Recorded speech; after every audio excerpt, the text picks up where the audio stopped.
தேவனை துதிப்பது நம்முடைய அன்றாட காரியங்களில் பிரதானமான காரியமாக இருக்க வேண்டும். கர்த்தாதி கர்த்தர் துதியின் மத்தியிலே வாசம் செய்கிறவர். நீங்கள் இக்கட்டில் இருந்தாலும் நாம் இக்கட்டில் இருக்கிறோம் என்ற யோசனை இல்லாமல் கரங்களை உயர்த்தி கர்த்தரை பயபக்தியோடு துதிக்கும் போது, இதோ என் மகன் என் மகள் என்னை துதிக்க ஆரம்பித்து விட்டார்கள், பாட ஆரம்பித்து விட்டார்கள் என்று தன்னுடைய சிங்காசனத்தில் இருந்து எழுந்து இறங்கி உங்கள் மத்தியில் வருவார். வந்தவர் வல்லமையை தருவார். சிங்கத்திற்கு இரையாகாமல் தப்பித்து ஓடும் விலங்குகளைப் போல உங்கள் வாழ்க்கை இருக்கலாம். துதி இருதயத்தில் இருந்து வரட்டும், அது சிங்கங்களின் வாய்களை கட்டும். அக்கினி சூளையில் இருந்து வரும் வெப்பத்தை போல உங்கள் நிலைமை இருக்கலாம். கலங்காதீர்கள், உங்கள் துதி அந்த அக்கினியை அவித்து போடும். தலைக்கு மேலே வெள்ளம் வருவது போல உங்கள் நிலைமை இருந்தாலும் உங்கள் துதி அந்த வெள்ளத்திற்கு அணை போடும். உங்கள் வாழ்க்கையில் சூறாவளி வீசலாம், உங்கள் துதி அதை அமைதிப்படுத்தும். உங்கள் வாழ்க்கை அணைந்து போன விளக்காக இருக்கலாம், உங்கள் துதி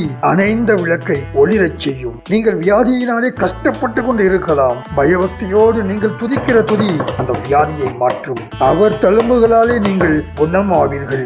இந்த விசுவாசத்தோடு துதியுங்கள். யாத்திரையாகமம் 15ஆம் அதிகாரத்தில் தொடருவேன், பிடிப்பேன், கொள்ளையாடி பங்கிடுவேன், என் ஆசை அவர்களிடத்தில் திருப்தியாகும், என் பட்டயத்தை உருவுவேன், என் கை அவர்களை சங்கரிக்கும் என்று பகைவன் பார்வோன் சொன்னான். ஆனாலும் கர்த்தாவே, நீ அவர்களை எல்லாம் செங்கடலிலே மூழ்கடித்து நிர்மூலம் செய்தீர். உமக்கு ஒப்பானவர் யார் ஆண்டவரே என்று மோசே பாடுகிறான். நாமும் கர்த்தரை புகழ்ந்து பாடுவோம், புகழ்ந்து துதிப்போம், கரங்களை உயர்த்தி துதிப்போம். அவர் நம் மத்தியில் இறங்கி வருவார், வல்லமையை தருவார், நீங்கள் சிங்கங்களின் வாய்களை கட்ட உதவி செய்வார். பரலோக தகப்பனே, நாங்கள் துதிக்கும் போது நீ சிங்காசனத்தில் இருந்து இறங்கி வந்து எங்களை ஆசீர்வதிக்கிற ஆண்டவராய் இருக்கிறீர். தொடர்ந்து நாங்கள் உம்மை துதித்து ஆசீர்வாதமாய் இருக்க துதிக்கிற தூய இருதயத்தை எங்களுக்கு தந்ததற்காக உமக்கு நன்றி செலுத்துகிறோம். இயேசுவின் நாமத்தில் ஆமென்.